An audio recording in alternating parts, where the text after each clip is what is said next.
Buenos días, iglesia. ¿Cómo están en esta mañana? ¿Bien? ¿Contentos? Bueno, a mí también, yo también la verdad estoy contento, iglesia, porque me permite compartir con ustedes en esta mañana y porque, como decía el hermano Manuel, tenemos el Santo Espíritu de Dios en nosotros, que nos da gozo, que nos anima, que nos fortalece. Entonces es motivo de gozo. Bueno, iglesia, entonces en esta mañana vamos a continuar estudiando. ¿Qué capítulo estamos de los Hechos? Muy bien, hermana Carmen Tulia, gracias. Capítulo 9. Y hace 8 días, ¿qué vimos? ¿Qué estuvimos estudiando? De Pablo, exactamente, la conversión, ¿cierto? La conversión de Pablo. Eso allí se encuentra en el capítulo 9 de los versículos 1 al 10, 1 al 10 más específicamente. Entonces eso lo vimos hace 8 días y en esta mañana, si el Señor lo permite, vamos a ver hasta el versículo 19, del versículo 10 al versículo 19. Y vamos a ver acerca de Ananías, un instrumento de Dios. Y el título de este pequeño mensaje es una exhortación a la obediencia, ¿sí? Si bien este pasaje, vamos a verlo, habla un poco más a los creyentes, también está dirigido a personas no creyentes, también está dirigido a personas que no conocen de Dios, que no han entregado su vida a Dios, y lo vamos a ver a través de este mensaje. Entonces vamos a ver en esta mañana 5 cosas, 5 aspectos de un hombre piadoso que quiere obedecer a Dios, ¿sí? Y primero vamos a leer, iglesia, primero vamos a leer desde el versículo 10 hasta el versículo 19 y luego vamos a orar. Entonces vamos a ponernos todos en pie y lo vamos a leer al unísono. Hechos capítulo 9, versículos 11 al 19. ¿Listo? A todos lo tenemos, dice así. El Señor le dijo: levántate y ve a la calle que se llama Derecha y busca en casa de Judas a uno llamado Saulo de Tarso, porque he aquí él ora. Y ha visto en visión a un varón llamado Ananías, que entra y le pone las manos encima para que recobre la vista. Entonces Ananías respondió: Señor, he oído de muchos acerca de este hombre, cuántos males ha hecho a tus santos en Jerusalén. Y aún aquí tiene autoridad de los principales sacerdotes para prender a todos los que invocan tu nombre. El Señor le dijo: ve, porque instrumento escogido me es este, para llevar mi nombre en presencia de los gentiles y de reyes y de los hijos de Israel, porque le mostraré cuánto le es necesario padecer por mi nombre. Fue entonces Ananías y entró en la ciudad, en la casa, y poniendo las manos, dijo: hermano Saulo, el Señor Jesús, que se te apareció en el camino por donde venías, me ha enviado para que recibas la vista y seas lleno del Espíritu Santo. Y al momento le cayeron de los ojos como escamas, y recibió al instante la vista, y levantándose fue bautizado. Y habiendo tomado alimento, recobró fuerzas, y estuvo Saulo por algunos días con los discípulos que estaban en Damasco. Bueno, antes de orar, iglesia, para hacer un pequeño recuerdo, ya pueden sentarse. En el capítulo 9 veíamos la conversión de Pablo, ¿cierto? Y veíamos 3 aspectos. Lo primero era quién era Pablo, quién era Saulo, que era un hombre que todos lo conocemos como quizás un hombre malo que persigue a los cristianos, que quería llevarlos a la cárcel, pero era en sí un hombre que quería agradar a Dios, ¿sí? Se esforzaba por agradar a Dios, pero lo estaba haciendo mal, ¿sí? No lo estaba haciendo de acorde a lo que Dios quería, ¿sí? Porque él había revelado a través de la palabra a Jesús y él estaba persiguiendo a Jesús. Entonces él lo hacía a través de la ley y otras cosas, pero no como Dios quería. Luego veíamos el encuentro de Pablo con nuestro Señor Jesucristo. Entonces ese encuentro personal que tuvo, que hubo luz alrededor, que lo botó al piso, lo vio en una visión al Jesús resucitado, y nuestro Señor Jesús le dice, Pablo, Pablo, ¿por qué me persigues? Porque perseguir a la iglesia en sí es perseguir a nuestro Señor Jesucristo, era lo que hablábamos. Y hacíamos una aplicación de cuando uno persigue o cuando uno maltrata a un hermano de la iglesia, le difama o hace cualquier cosa mala contra un hermano, lo está haciendo en realidad es contra Jesús, ¿sí? También como cuando hace uno algo bueno, ¿sí? Cuando uno hace algo bueno por un hermano, está haciendo algo bueno en últimas a Jesucristo, ¿sí? Entonces Pablo cae a tierra, dice la palabra, y quedó sin vista, no podía ver. Luego veíamos la misión de Pablo. Nuestro Señor Jesús le dice, ve a Damasco, levántate, que yo te voy a mostrar qué hacer. Entonces veíamos un poco la misión de Pablo, que es llevar el evangelio a los gentiles, ¿sí? Habían los apóstoles que estaban más enfocados en los judíos, pero Pablo estaba enfocado netamente en los gentiles, es decir, en nosotros. Todos nosotros somos gentiles, ¿sí? Los que no son judíos son gentiles. Y Pablo duró un buen tiempo, dice la palabra que duró 3 días sin comer y sin beber, ¿sí? Era un ayuno que estaba teniendo Pablo como forma de mostrar su verdadero arrepentimiento, de reconocer que estaba viviendo, haciendo las cosas mal, que quería hacer las cosas bien, pero las estaba haciendo mal, y estaba profundamente arrepentido, y por eso ayuna durante 3 días.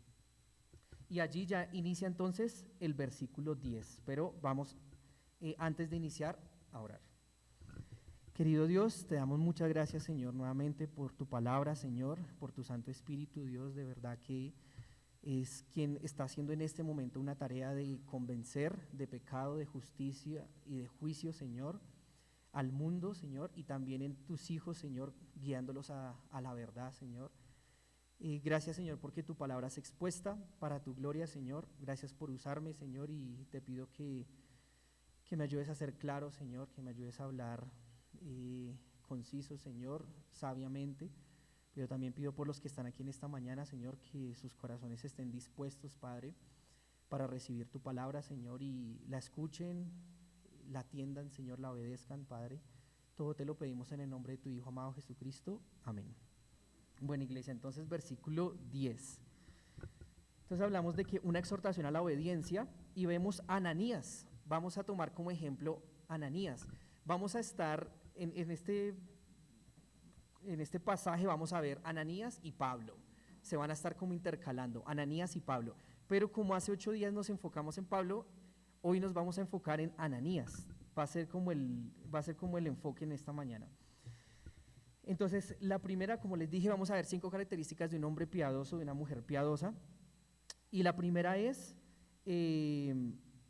más bien la característica de un instrumento de Dios, como Ananías instrumento de Dios, y la primera característica es que es un hombre piadoso, ¿sí? Una mujer piadosa. Esos son los hombres y las mujeres que Dios usa. Versículo 10 dice, había entonces en Damasco un discípulo llamado Ananías, a quien el Señor dijo en visión, Ananías, y él respondió, heme aquí, Señor. Entonces, ¿en dónde estaba el discípulo? En Damasco, ¿cierto? Y quisiera retomar un poco lo que veíamos hace 8 días, ¿sí? El cristianismo estaba haciendo su labor, la iglesia estaba haciendo su tarea, que ¿cuál era?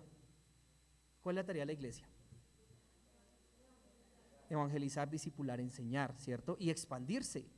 ¿Sí? O sea, el propósito de la iglesia no es quedarse quieta, todo lo contrario, es crecer, ¿sí? Es expandirse. Entonces, la iglesia había empezado en Jerusalén, y a 250 kilómetros de Jerusalén hacia el norte había una ciudad muy importante llamada Damasco, la capital de Siria. Y era una ciudad muy importante. Yo les decía, era una ciudad muy importante porque si el cristianismo florecía en una ciudad como Damasco, hagan de cuenta que el cristianismo floreciera por ejemplo, en el centro de América, en los países de Centroamérica. Si florece en los países de Centroamérica, sube a los países de Norteamérica. Entonces, si florecía en Damasco, empezaba a crecer a lugares importantes en ese tiempo, como Mesopotamia, ¿sí? Como el norte de Siria, Persia. Gracias. Bien, bien, bien. Muy bien. Si había un lugar importante, no se me puede. Gracias, Dianita. Y Persia. Entonces, eh, Pablo pide cartas de extradición a todos los que estén convirtiéndose al cristianismo que se encuentren en Damasco. Les pide cartas de extradición, ellos tenían como esa autoridad de parte de Roma, porque querían acabarlos, querían extraditarlos de vuelta a Jerusalén para en Jerusalén matarlos. Entonces lo querían hacer porque les digo, porque era un lugar importante, pero también se veía cómo estaba creciendo el cristianismo.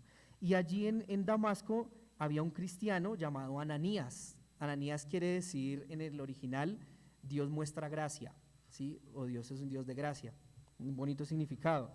Pero no vamos a confundir a Ananías con otros Ananías que hay en la Biblia. Por ejemplo, en el capítulo 4 hablamos de Ananías y Zafira, ¿recuerdan? Ellos cayeron muertos por pecar, ¿sí? Por sustraer un dinero que le pertenecía a la iglesia. Y hay otro Ananías que es un sumo sacerdote, que lo vamos a ver más adelante en Hechos. Pero entonces este es Ananías, un cristiano que la Biblia lo menciona en Hechos capítulo 22. Hechos capítulo 22, miremos. 22:12.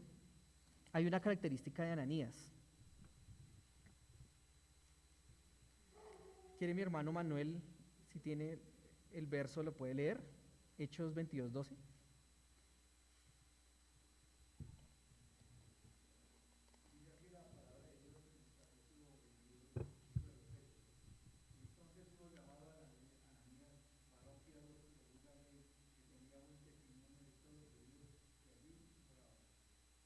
Bien, entonces, ¿qué características tenía Ananías? Piadoso y de buen testimonio, ¿sí? La Biblia no nos menciona, pero digamos en material extrabíblico, Ananías dice históricamente que se convirtió en un obispo de Damasco y murió como mártir, ¿sí? Pero era un líder cristiano en Damasco, era un líder cristiano y tenía esas características, piadoso y de buen testimonio. Entonces, como les decía, el requisito número uno para que Dios utilice a un hombre como un instrumento para su gloria es que sea piadoso y de buen testimonio, ¿sí? Yo me preguntaba por qué Dios menciona estas características de Ananías. O sea, ¿por qué? Porque no decía había un hombre en Damasco llamado Ananías, sino que dice que era un hombre piadoso y de buen testimonio. ¿Por qué? Porque Dios quiere hacer énfasis en los hombres que Dios usa y en las mujeres que Dios usa, ¿sí? Es con ese propósito. Un hombre piadoso y de buen testimonio. Ese es el punto número uno, según este versículo. Y dice aquí, a quien el Señor dijo en visión. Quiero que tengamos en mente la palabra visión. Más adelante vamos a hablar un poquito más de eso, pero dice en visión Ananías, y él respondió, heme aquí, Señor. Segunda característica de un varón o una mujer que Dios usa es que escucha y está dispuesto. Ananías lo estuvo, heme aquí, Señor. Y era una forma muy común de responder los judíos a Dios. Si recuerdan, por ejemplo, a Samuel, ¿sí? Que Dios le estaba llamando a Samuel, Samuel, heme aquí, decía. Y él pensaba que era el padre que lo estaba llamando, que era Elí. Entonces él iba a Elí y le decía, ¿me estás llamando, papá? No, yo no lo estoy llamando. Entonces él se devolvió y se acostó y otra vez, Samuel. Y otra vez él va a donde Elí le dice, ¿para qué me llaman? Yo no le estoy llamando. Entonces él le dice, no, es el Señor el que te está llamando. Entonces cuando te llame, dile, habla que tu siervo escucha, porque es Dios quien te está llamando. Entonces volvió Samuel y otra vez Dios le dice, Samuel, y él responde, habla porque tu siervo oye, porque tu siervo escucha. Y ese oír es un oír enfocado a la obediencia. No es un escuchar como cuando uno escucha algo así en la calle, sino un oír con un propósito de obedecer. Entonces vemos que esta misma actitud la tuvo Ananías. Heme aquí. Por dentro estaba diciendo Ananías, aquí estoy, Señor, úsame, estoy disponible, estoy dispuesto para ti.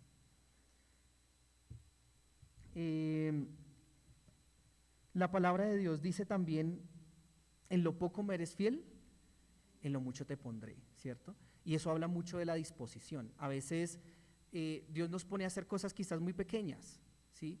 Pero nosotros no somos capaces de ser fieles en las cosas pequeñas, ¿sí? Y si no somos capaces de serle fiel a Dios en las cosas pequeñas, mucho menos vamos a ser fieles en las cosas grandes. O sea, Dios no dice, venga, de pronto si es infiel en las cosas pequeñas, mejor coloquemos las cosas grandes para ver si de pronto es fiel. No es así. El que es fiel en lo pequeño es fiel en lo mucho. Pero todo parte de una disposición, ¿sí?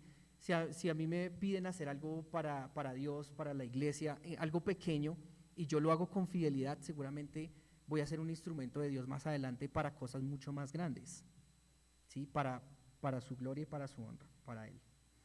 Versículo 11. Ay, perdón que no tome el tiempo. Versículo 11 dice, y el Señor le dijo,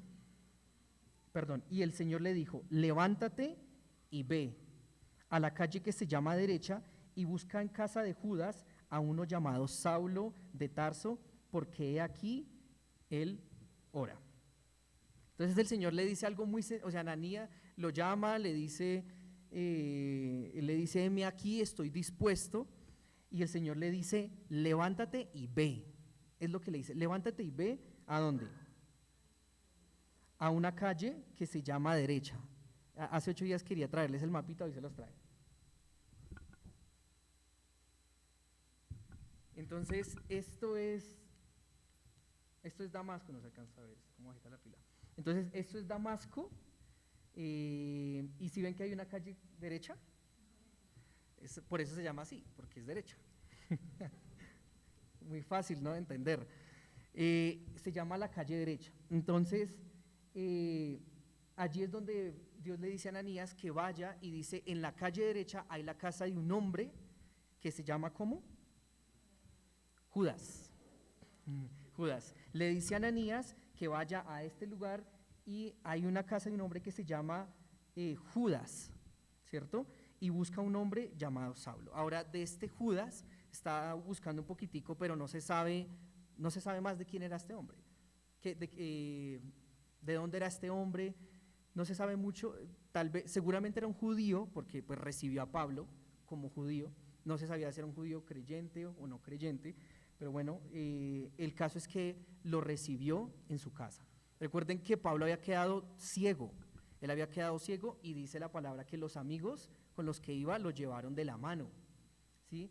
Pero ellos también estaban aterrorizados, estaban asustados, yo imagino que ellos lo dejaron ahí y se fueron. Y dijo, mejor yo me voy de acá, esto está muy pesado, me voy. Entonces lo dejaron en casa de este hombre llamado Judas. Ahora, ¿cuál es la señal o la marca que tiene Ananías, que le da Dios a Ananías para reconocer a Pablo? Según este texto. Está orando, exactamente, está orando. Realmente el orar era una marca de la conversión de Pablo, ¿sí? Era una marca de la conversión de Pablo. Y de pronto esto es muy un detalle, de pronto como muy trivial, pero yo meditaba en él y decía, bueno, ¿cuáles son las marcas de mi conversión? ¿Sí? O sea, todo creyente debe tener una marca que lo identifica, que hace que lo reconozcan como un creyente. Pablo realmente no podía hacer más que orar. Estaba ciego, estaba sin comer, estaba sin beber, y lo único que podía hacer era orarle a Dios. Pero no le oraba a Dios porque sí, sino le oraba a Dios porque estaba profundamente arrepentido, ¿sí? Lo que veíamos hoy en Escuela Dominical acerca del avivamiento, ¿no? Un avivamiento en una persona y en una iglesia comienza cuando hay profunda convicción de pecado, cuando yo estoy realmente arrepentido de que lo que estoy haciendo está mal, ¿sí? De que las cosas que hago, que las cosas que miro, las cosas que digo, ¿sí? A los lugares donde concurro, no está bien delante de Dios.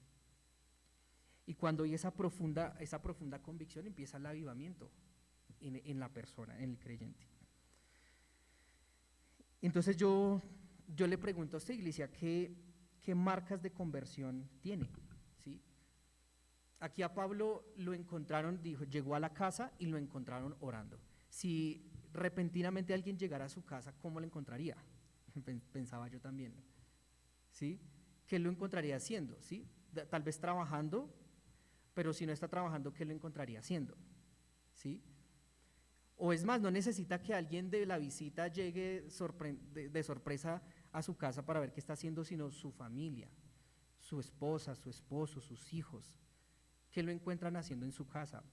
¿Sí? Y si lo que hace es una marca, ¿sí?, que lo identifica como creyente. ¿Sí? Esas son reflexiones que nos podemos llevar, porque así fue la vida de Pablo. Él estaba tan arrepentido de su pecado que una marca era que lo encontraban, o sea, que él oraba y era la marca de su conversión. Versículo 12 de Hechos 9. Dice, veíamos que entonces le dice que vaya a la calle derecha, busque a la casa de Judas, uno que se llama Pablo, que ora, y continúa el versículo 12, y ha visto, ¿en qué? En visión. Otra vez vemos la palabra visión allí. Vamos a hablar un poquitico más en tema. Y ha visto en visión a un varón llamado Ananías, que entra y le pone las manos encima para que recobre la vista. Para que recobre la vista. Quiero hacer un paréntesis, un súper paréntesis, iglesia, acerca de las visiones, ¿sí? Porque Pablo vio a Jesús en visión, ¿cierto? Ananías vio a Jesús también en visión, y Pablo lo volvió a ver en visión a Jesús diciéndole que va a venir un hombre que le va a poner las manos encima y que le va a quitar la ceguera. Las visiones, iglesia, son la forma en que el Señor se comunicaba a su pueblo de Israel, ¿sí? Lo hacía, ¿recuerdan por ejemplo Ezequiel, Daniel, Isaías? Todos los profetas tuvieron visiones, ¿sí? Y era la forma en que Dios se comunicaba con su pueblo.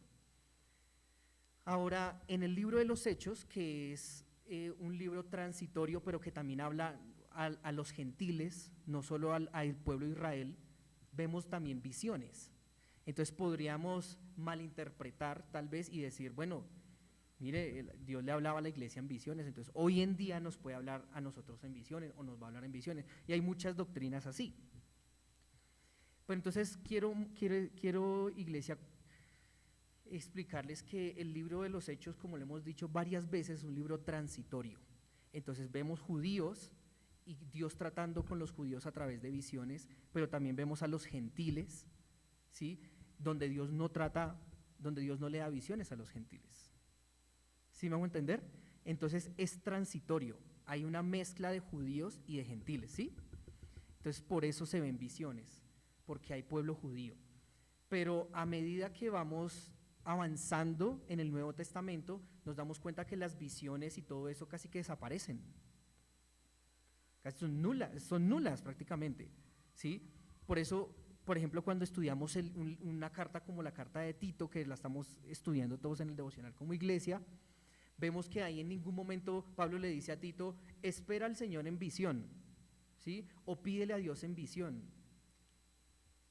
En ningún momento, si vemos Efesios, Filipenses, Colosenses, en ningún momento se le exhorta a eso, ¿sí? Se le exhorta a que se arrepienta de sus pecados, a que busque la santidad, a que confíe en Dios. Pero no hay ese componente de visión, ¿sí? Porque es transitorio, porque eso es lo que se llama la revelación progresiva de Dios. Dios progresivamente se va revelando a la humanidad. Y ese mismo patrón lo vemos incluso en el libro de los Hechos en términos de la predicación. La predicación empieza con los judíos, ¿cierto? Dice, y lo vamos a ver ahorita más adelante, porque Pablo predicaba en las sinagogas. Pero a medida que vamos avanzando en el libro de los Hechos, nos damos cuenta que ya las predicaciones no son en las sinagogas, ni en lugares judíos, que las predicaciones ya son en Damasco, como vamos a ver ahorita, que son en Cesarea, que son en Lida, en otros lugares gentiles. Entonces sí pueden ver cómo se va cambiando todo, ya no es judío, ya todo se va volviendo gentil, y de hecho a partir del capítulo 10 hasta el final del libro de los Hechos ya todo es gentil, ya no hay nada de tanto componente judío. Entonces yo quiero que entiendan ese patrón de revelación en la palabra, porque muchas iglesias que se toman de que Dios habla a través de visiones y que Dios te va a mostrar a través de una visión y que yo te vi a ti sentado no sé, en un super edificio con tantos carros, una vaina así toda loca, porque yo te vi allá y tú vas a hacer así, se toman de pasajes como hechos. Entonces, si uno entiende que el libro de los Hechos es transitorio y uno entiende ese contexto y ese patrón de cambio, pues uno no se deja engañar, ¿sí? Entonces, cerramos paréntesis acerca de la visión y volvemos al versículo 12. Y dice aquí que en visión ha visto a un hombre llamado Ananías que entra y le pone las manos encima para que recobre la vista. Entonces, en medio de esa ceguera, Pablo ve al Señor Jesús en una visión y el Señor Jesús le dice: va a venir un hombre, ¿sí? Y ese hombre le van a poner sobre usted las manos y usted va a poder ver otra vez, ¿sí? Y yo meditando en esto me acordaba también, o sea, lo primero que pensaba era Dios cómo Dios tiene todo ordenado, ¿sí? Cómo Dios tiene como todas sus fichas organizadas en su plan, ¿sí? Como cuando nuestro Señor Jesucristo, antes de la Pascua, le dice a los apóstoles: vayan a Jerusalén, y en Jerusalén van a ver a un hombre, y ese hombre tiene un cántaro de agua encima, ¿sí recuerdan más o menos? Y van a acercarse a ese hombre, y ese hombre, usted les va a decir: el maestro me envía, y él los va a llevar a donde van a tener la Pascua, donde van a tomar la Pascua. Entonces me hacía pensar en nuestro Dios, que es un Dios que tiene en sus planes, en sus pensamientos ya todo organizado, diseñado, hecho, listo, para que nosotros andemos en esos planes, ¿sí? Para que nosotros andemos en esos planes. Si un creyente es obediente, va a estar caminando en esos planes de Dios, ¿sí? En eso que Dios ha diseñado.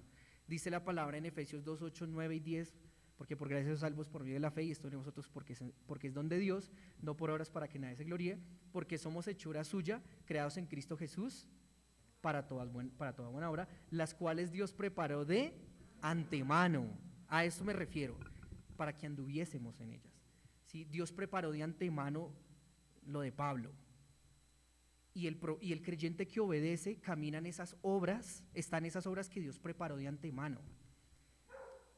Pero el creyente que desobedece, ¿qué pasa? No está en ese plan de Dios, ¿sí? Está por fuera de ese plan que prediseñó Dios para que nosotros andemos, ¿sí? El creyente, mire, yo aquí escribí: el creyente que desobedece no está en el plan de Dios, no está condenado. No estamos diciendo que pierde su salvación si es un verdadero creyente, pero seguramente está en disciplina, ¿sí? Pero lo ama, ¿sí? Pero lo ama. Y eso me hace pensar inmediatamente de cómo Dios nos trata como uno de padre trata a sus hijos, ¿sí? Yo no tengo una niña, pero por las experiencias de otros hermanos, hay a veces un niño más rebelde que otro, ¿sí? Entonces hay el niño que es rebelde y que toca estar encima y que tienen que regañarlo y que tienen que disciplinarlo y que tienen que castigarlo, ¿cierto? Así es, hagan de cuenta, el creyente desobediente, mientras que está el creyente, el hijo juicioso, el que es todo noble, que escucha, que lo hace todo con buena disposición y que antes recibe premios. Bueno, ahí está el creyente obediente. Dios nos, o sea, la palabra lo dice en Hebreos, que es como un padre, ¿sí? Es como un padre terrenal, como trata a sus hijos, así Dios nos trata a nosotros. Entonces el creyente que desobedece a Dios está así como ese niño rebelde, que Dios tiene que disciplinarlo, que Dios tiene que decirle esto, que tiene que mandarle pruebas, que tiene que hacerle una cantidad de cosas para que vuelva, ¿sí?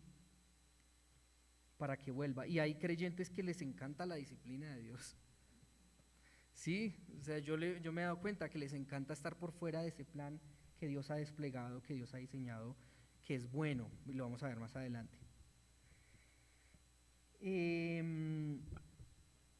Listo, entonces, ¿cuál es la primera característica de un hombre que Dios usa? Piadoso. La segunda, que escucha y está dispuesto, ¿no? Entonces Ananías escuchó a Dios, Ananías estuvo dispuesto porque le dijo, heme aquí, ¿cierto?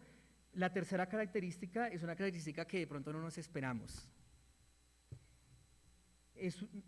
No es un hombre o no es un creyente perfecto.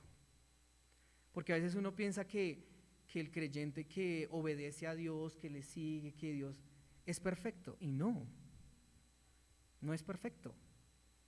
Es muy imperfecto, o sea, es muy imperfecto. Estamos en carne, no hemos sido redimidos. Es imperfecto y lo vamos a ver. Versículo 13. Entonces Ananías respondió, Señor, he oído de muchos acerca de este hombre. ¿Cuántos males ha hecho a tus santos en Jerusalén? Versículo 14. Y aún aquí tiene autoridad de los principales sacerdotes para prender a todos los que invocan tu nombre. ¿Qué demuestra aquí Ananías? Temor, miedo, inseguridad.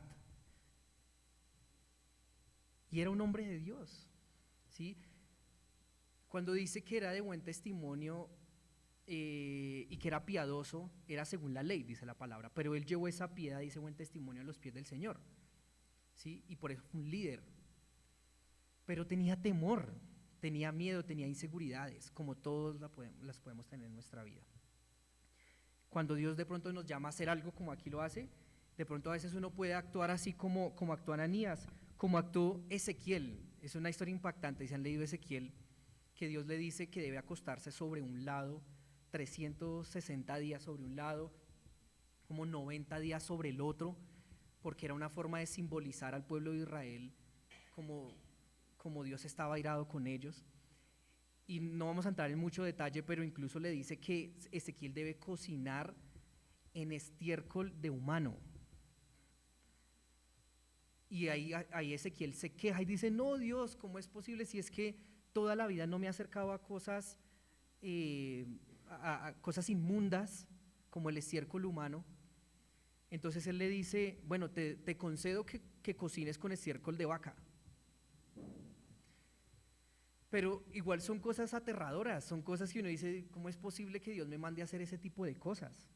Moisés, ya lo hemos estudiado anteriormente en Hechos, Moisés con miedo, con temor, pero es que soy hombre tardo de labios, o algunos dicen que tartamudo, etcétera, porque hay esos temores. Y aquí el temor de Ananías es, Señor, tú me vas a enviar a un hombre que me puede matar a mí. O sea, un hombre que me está buscando, que me está persiguiendo. Pero él no sabía lo que Dios tenía para él. Pero uno, como no tiene ese panorama, uno se asusta, uno tiene miedo, ¿sí? Y ahí empieza la carne a actuar, ahí empieza la concupiscencia a actuar, y uno dice, Dios, ¿tú me vas a mandar a hacer cosas que me perjudican a mí? ¿Tú me vas a mandar a hacer cosas que me van a hacer daño, que seguramente voy a quedar en una mala condición, en una mala situación, ¿sí? Y eso es lo que, entonces es normal tener esos temores, es normal esos temores. Era piadoso, era un líder, pero tenía temores. Ahora, otros ejemplos de temores que puede haber, digamos, en una persona. ¿Debo casarme? Por ejemplo. Yo pensaba mucho en ese, porque Dios manda que nos debemos casar, ¿sí? Dice la palabra que es mejor casarse que estarse quemando, que estar fornicando. Es mejor casarse, a menos de que usted tenga el don de continencia, como dice la palabra en Corintios, ¿sí? Pero si no, uno debe casarse. Pero uno dice, pero si es que me caso, de pronto, como dicen ahí, el matricidio, me amarro a una persona, cuando se casa todo se daña, voy a estar aburrido, voy a estar encerrado. Entonces uno tiene temores de tomar ese paso, de tomar esa decisión, ¿sí? Pero el Señor manda a casarse. Otro, por ejemplo, ¿disciplino a mis hijos? ¿Disciplino a mis hijos? Pastor Alberto nos comentaba de un hijo de él que disciplinaba a sus hijos y que la vecina escuchaba cómo lo disciplinaba, no estaba de acuerdo y decía que le iba a echar la policía. ¿Se acuerdan? El pastor nos lo contó, que le iba a echar la policía. Entonces disciplino a mis hijos, entra uno en temor de si obedezco a Dios o no lo obedezco, porque es que a mí me da miedo de que lo disciplino, entonces se me vuelve más rebelde contra mí, o lo disciplino y me demanda, porque es que hoy en día los hijos pueden demandar a los padres si los disciplinan, el mundo está patas arriba. Entonces entra uno en esa dicotomía de sigo a Dios o sigo lo que dicen mis temores. Pero el principio aquí, iglesia, es no deje que sus temores opaquen la obediencia, ¿sí? Todo lo contrario, que la obediencia a Dios aplaque sus temores, aplaque nuestros temores, porque todos nos vemos enfrentados a esas situaciones, iglesia. Y recordemos en esas situaciones que nosotros somos de Cristo, ¿sí? Y le debemos a Él todo, porque Él nos compró con su sangre. Y nos debemos a Él, no somos de nosotros, dice la palabra en Corintios, sino que somos de Él. Entonces, no permitamos que los temores opaquen la obediencia a Dios. Versículo 15. Dice, el Señor le dijo, ¿qué le dijo? ¿Cuántas veces le había dicho ve? Ya esta era la segunda vez que le decía otra vez, ve, vaya hermano. Como dice el hermano aquí, ve, vaya, ve, porque instrumento escogido me es este, para llevar mi nombre en presencia de los gentiles y de reyes y de los hijos de Israel. Entonces él repite ve y entra como en una especie de razonamiento, de explicación con Ananías. Y le dice, ve, primero le había dicho que simplemente fuera y buscara a Pablo y le impusiera las manos, ¿cierto?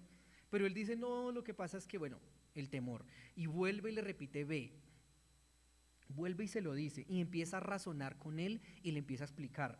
Porque Pablo es un instrumento escogido para mí, para llevar mi nombre. Y yo digo, tan chévere donde siempre fuera así. ¿Cierto? Donde uno le dijera, donde el Señor le envía a uno a hacer algo y uno le pudiera decir, no, Dios, es que tengo temor, y el Señor le respondiera, no, porque es que si tú vas a hacer esto, y uno, bueno, Señor, ahí sí voy. Y sería genial donde fuera así, ¿no? O sea, humanamente hablando, porque sabría uno qué va a pasar, ¿sí? Y uno podría irse confiado, ¿sí? Pero lamentablemente no es siempre así. No, de hecho, casi que nunca es así. Casi que nunca es así, ¿sí? Y Dios no siempre Dios va a mostrar el panorama tan claro y tan despejado para uno seguir lo que Dios lo llama a uno a hacer, ¿sí? ¿Y por qué, iglesia? Yo me decía, bueno, ¿y por qué Dios no hace eso? Pues porque si Dios lo hiciera ya no seríamos creyentes que vivamos por fe, sino por vista, como dice la palabra, ¿no? Y dice que nosotros vivimos por fe y no por vista. Si Dios nos dice todo lo que va a pasar y cómo va a hacer las cosas, pues qué perdón la expresión, ¿no? Sí, pero no tendría sentido, ¿sí? Sino que eso es lo que Dios demanda del creyente, fe, ¿sí? Y hay veces es necesario, uno no ve el panorama tan claro, pero a veces es necesario dar como ese paso, digámoslo, hacia el vacío, confiando en lo que el Señor me está mostrando, lo que me está mandando, y sobre todo confiando, iglesia, que Él está en control y que Él nos va a sostener también, ¿sí? Porque sabemos que está en control porque nos lo muestra acá como tenía todo en control con Ananías y demás, como ya les expliqué. Entonces, es esa exhortación a confiar, a dar a veces ese salto de fe, confiando en que el Señor tiene todo bajo control, ¿sí? Y que nos va a sostener en medio de nuestra vida. Bueno, versículo 15, ve porque instrumento escogido me es este. Yo les dije que nos íbamos a estar moviendo entre Ananías y Pablo, ¿cierto? Entonces, bueno, Pablo, nuevamente. El enfoque es Ananías, pero vamos a ver algunas cosas de Pablo que son importantes resaltar. Dice, porque instrumento escogido me es este. El instrumento escogido en el original habla de un vaso de elección divina. Un vaso de elección divina. Segunda de Corintios capítulo 4, versículo 7. Vamos a leerlo.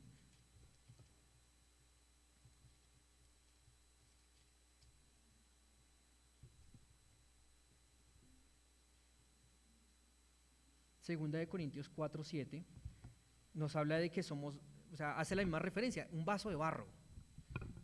Pero tenemos este tesoro en vasos de barro, para que la excelencia del poder sea de Dios y no de nosotros, hablando del Evangelio, ¿no? Entonces, esa es la misma referencia. Instrumento, vaso, vaso de barro. Segunda de Timoteo 2:11.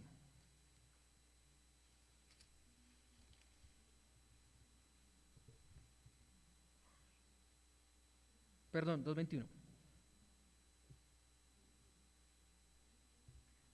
20, perdón. Dice, pero en una casa grande no solamente hay utensilios de oro y de plata, sino también de madera y de barro, y unos para usos honrosos y otros para usos viles. Así que si alguno se limpia de estas cosas, ¿será qué? Instrumento. Será instrumento para honra, santificado, útil al Señor y dispuesto para toda una, hablamos de la disposición, ¿cierto? Dispuesto para toda una obra. Entonces, a eso se refiere él, a un vaso de barro que puede ser fácilmente moldeado, que puede ser fácilmente usado por el Señor, ¿sí? Entonces, este iba a ser Pablo, un instrumento en manos del Señor. Dice, para llevar mi nombre en presencia de los gentiles, de reyes y de los hijos de Israel. Y a través del libro de los Hechos lo vamos a ver, pero para hacer una corta mención, fue así. Pablo empezó a ser testigo delante de esos diferentes pueblos. Hablamos de que los judíos, ¿cierto? Ya hemos hablado de que los judíos, por ejemplo, en Hechos 13, 14, vamos a distribuir los versículos aquí. Mi hermano Manuel, ¿me puede ayudar con Hechos 13, 13 y 14? Mi hermano Jesús, Romanos 1, 14.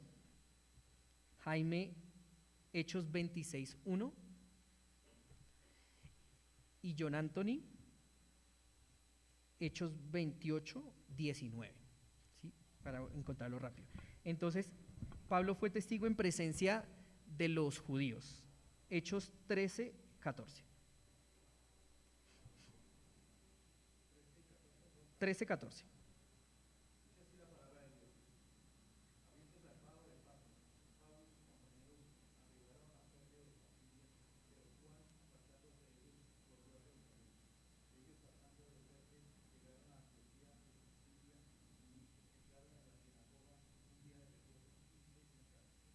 ¿Entraron en dónde? En la sinagoga, ¿cierto? Entonces ya lo sabemos, que iba a la sinagoga. Y aquí el Señor Jesús agrega otros pueblos, ¿cierto? Los gentiles. Romanos 1, 14.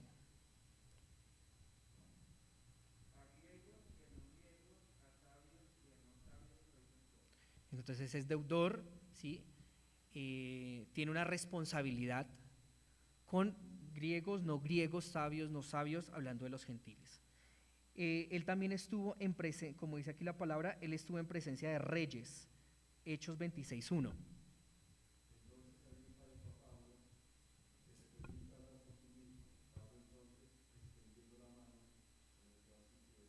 Exacto, entonces delante de un rey como Agripa, ¿sí? En ese tiempo romano. Y de los hijos, en presencia hay otro rey que menciona acá en Hechos 28:19, el César.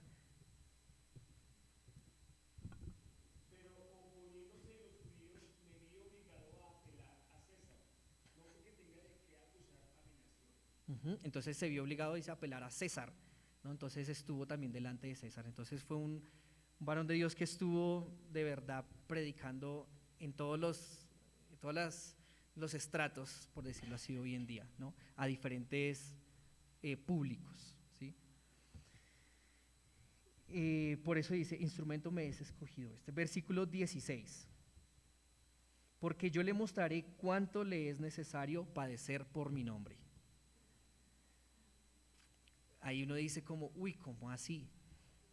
Se supone que yo soy creyente, se supone que, como dicen muchos, el hijo del rey.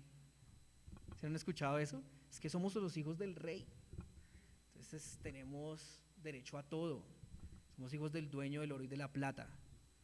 Entonces uno dice, me voy a volver cristiano. Y todo lo que pise es mío.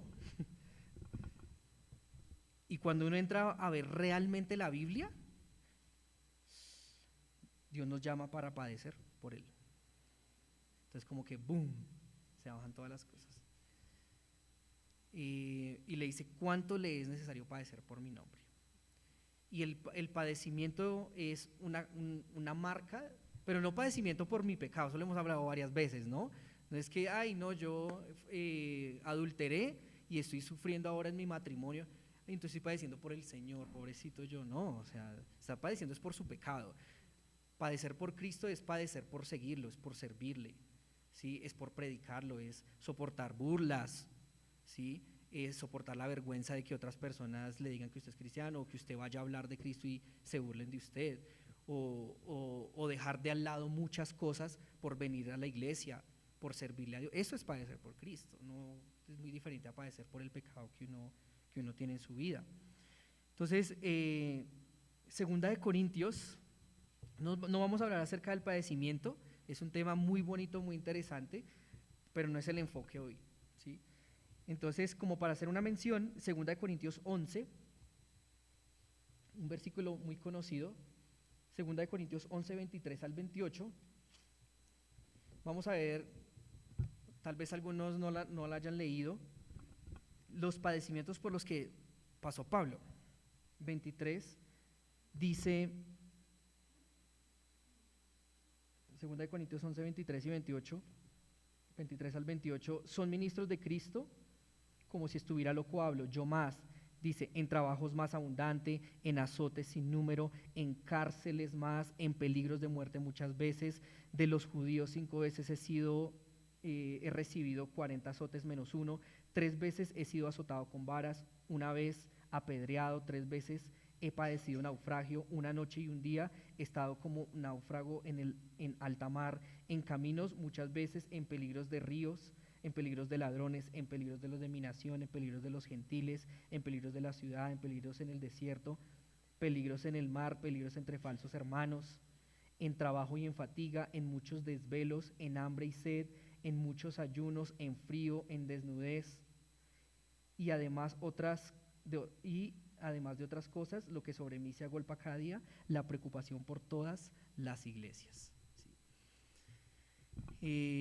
Todo esto padeció el apóstol Pablo y vamos a empezar a ver cómo ya empieza a sufrir el apóstol Pablo. Yo creo que nosotros no hemos sufrido ni una de estas como cristianos. También porque no sufrimos persecución. Digamos que ahorita la iglesia, de hecho Dios es misericordioso, porque Dios ahorita permite que la iglesia esté en un momento de paz, entre comillas, ¿no? Porque ya está empezando todo este tema de la libertad en la comunidad LGTB y que el aborto y demás cosas, ¿no? Pero disfrutamos de relativa paz como iglesia, ¿sí? Porque no nos están persiguiendo, ¿sí? Ahora, si nos estuvieran persiguiendo, seguramente sí empezaríamos a vivir un poco más de esto, pero la pregunta es ¿cuántos lo pasaríamos? ¿Sí? ¿Cuántos lo pasaríamos, todo este sufrimiento? Y lo tremendo el ministerio de Pablo, o sea, a pesar de todo eso, la preocupación de él es la iglesia, ¿sí? O sea, él tenía ese sentido de pertenencia con la iglesia, él amaba a la iglesia, se la jugaba toda por la iglesia. Y entonces esos son ejemplos que nos da Pablo de vida. Bueno, versículo 17. Entonces, cuarto principio, ¿cuál es el? Vamos a recordarlos. Primer principio. Segundo.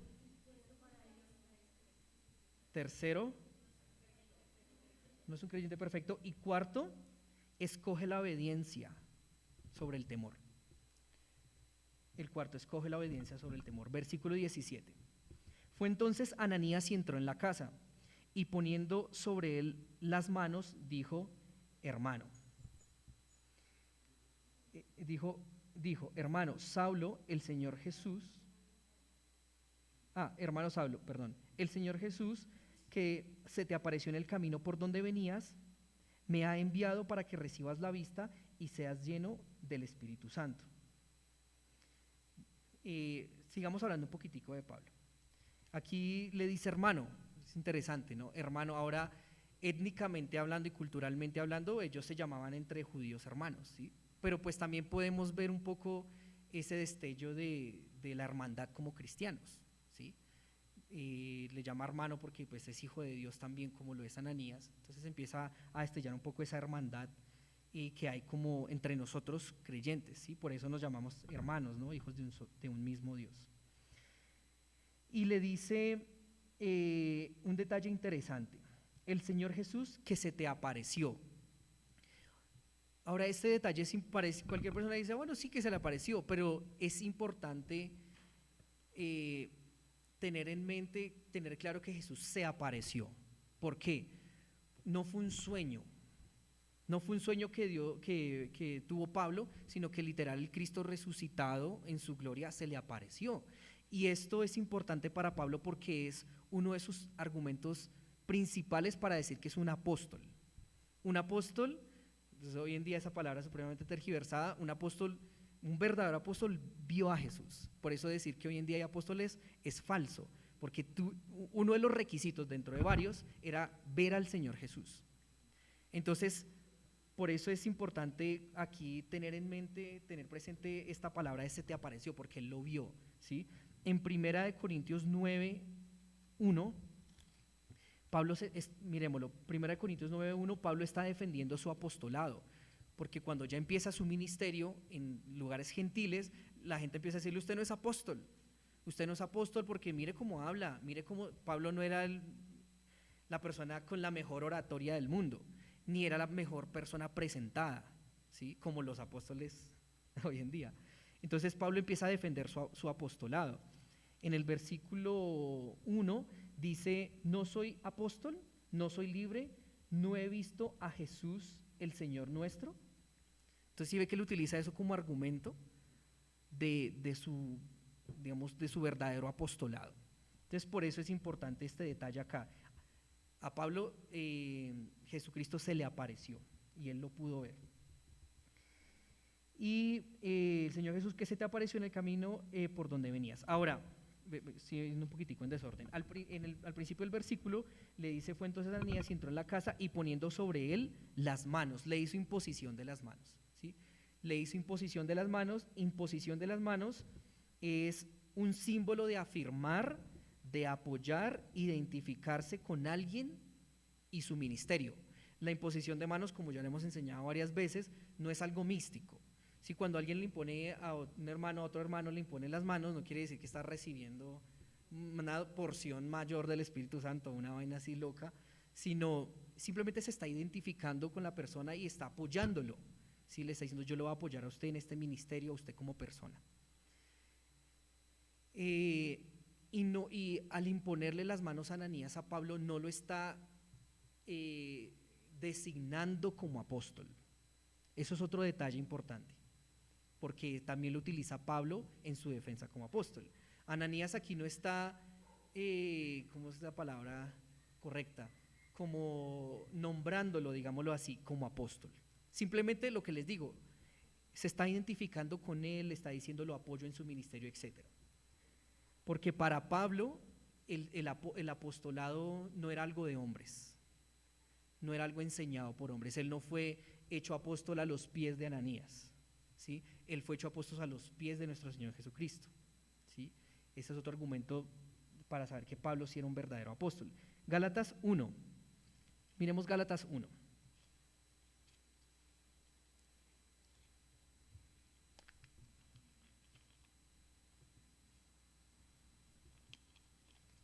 Gálatas capítulo 1, versículo 1, dice, Pablo, apóstol, y miren en el paréntesis lo que él dice, no de hombres ni por hombre, sino por Jesucristo y por Dios, el Padre que lo resucitó de los muertos.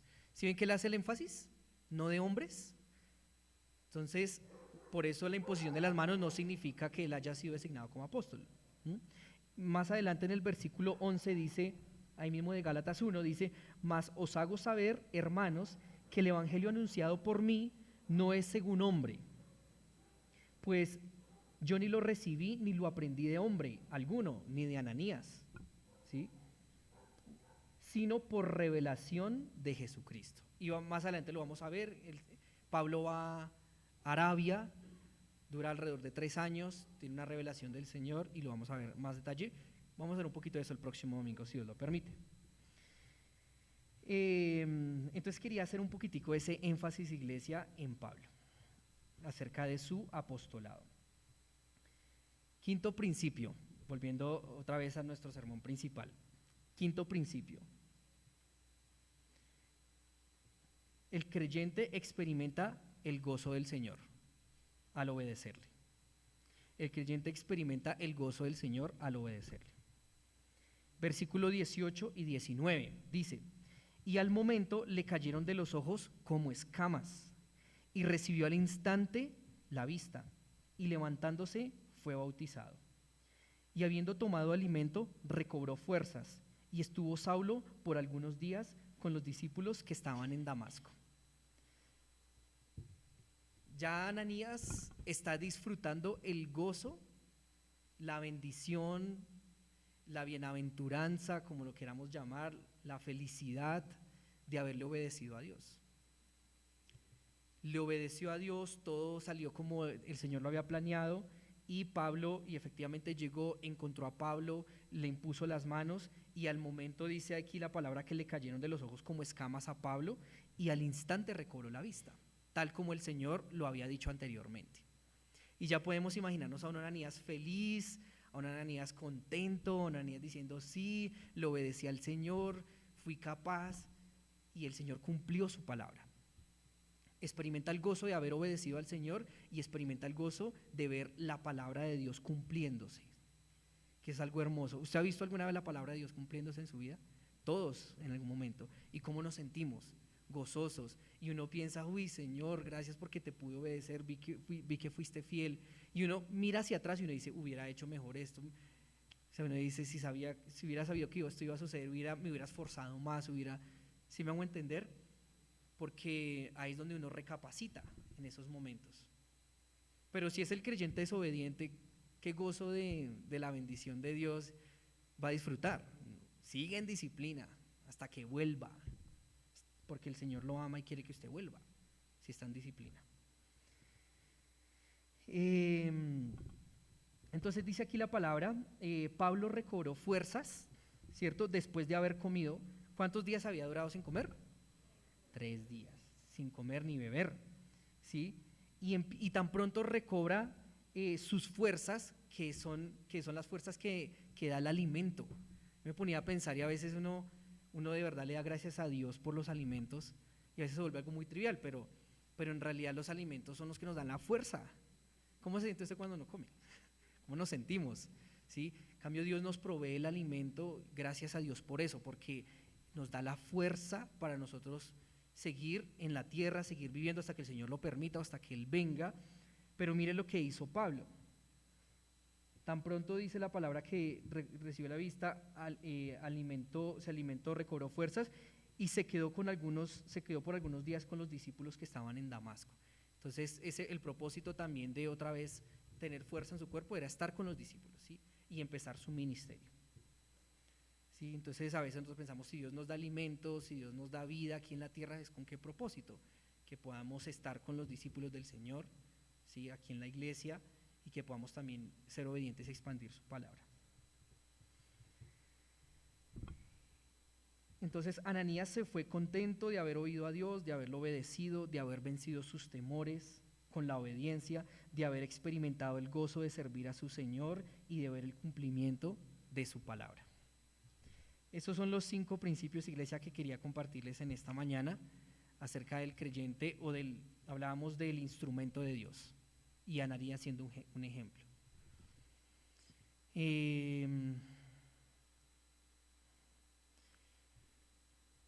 Yo no sé, no sé por qué situación esté pasando usted, no sé si es creyente. Yo les decía al principio que este mensaje también aplicaba para personas que todavía no creen en el Señor, ¿sí?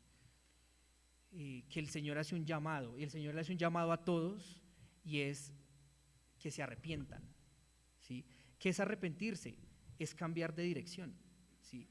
Arrepentirse es: yo voy por esta dirección, y cuando me arrepiento cambio de dirección y cambio mi vida, ¿sí?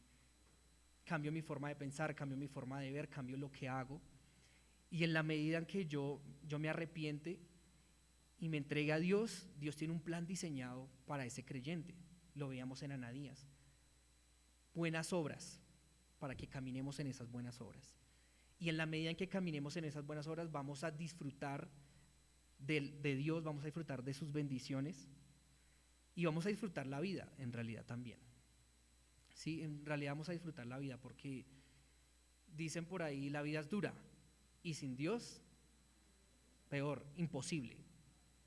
Así que el Señor hace esa invitación primero al arrepentimiento, a creer en el Señor, a depositar su fe, a cambiar su vida, pero también a que reciba una nueva vida de parte de Dios y que camine y que ande en sus planes como Él quiere. Y que así sea en todos nosotros. Amén. Gracias, Padre Celestial, en esta mañana por tu palabra, Dios, el ánimo que trae, Señor, porque a veces hay momentos de dificultad, momentos duros, momentos de temor en los que no sabemos qué hacer, Señor, pero tú nos llamas a veces dar ese salto al vacío, a confiar en ti, porque vencemos, Señor, el temor, la inseguridad, la duda, con la obediencia de tu palabra, y poder disfrutar, Señor, de las bendiciones, Señor, tuyas, en vez de sufrir una disciplina, Padre. Pero también oro, Señor, por las personas que quizás no han entregado aún su vida a ti, Señor. Oro para que les traigas convicción de arrepentimiento como se la trajiste a Pablo, Señor. Convicción del pecado, Señor, de que todo lo que hacemos, Señor, realmente está plagado de pecado, de maldad, y que te necesitamos a ti, Señor, para que nos perdones, para que nos cambies, para que nos limpies, Señor, y de esa manera podamos andar en tus planes, en tus caminos que son perfectos, que están predeterminados, que tú tienes el control, Señor, y que en ellos hallamos esa felicidad, ese descanso, esa paz, ese gozo, Padre. Oro por estas personas, Señor, y que tú les hables, Señor, les sigas hablando, Padre, y fortalécenos también a aquellos que llevamos un tiempo ya conociéndote, Señor, así como Ananías, que sea de ejemplo, de inspiración, Señor, para nosotros. Bendecimos tu nombre y te damos gracias en Cristo Jesús. Amén.